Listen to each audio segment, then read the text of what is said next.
Punta ka nga doon kay Aling Pasing mo, maghiram ka ng tabo ay ano, tsaka planggana.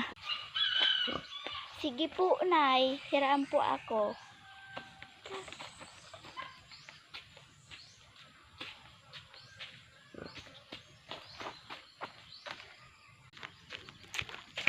Aling Pasing, hiram daw si Mama ng tabo at saka planggana. Sophia, sabihin mo na sa nanay mo, wala pa, hinihiram din ng kapitbahay namin yung planggana. Sabihan mo na lang si, mama mo. Sige po, Maring Aling Pasing. Nay, wala daw po, hiniram ng kapitbahay nila. Ah, ganun ba, nak? Sige, mamaya na lang hiramin natin. Sige po, Nay.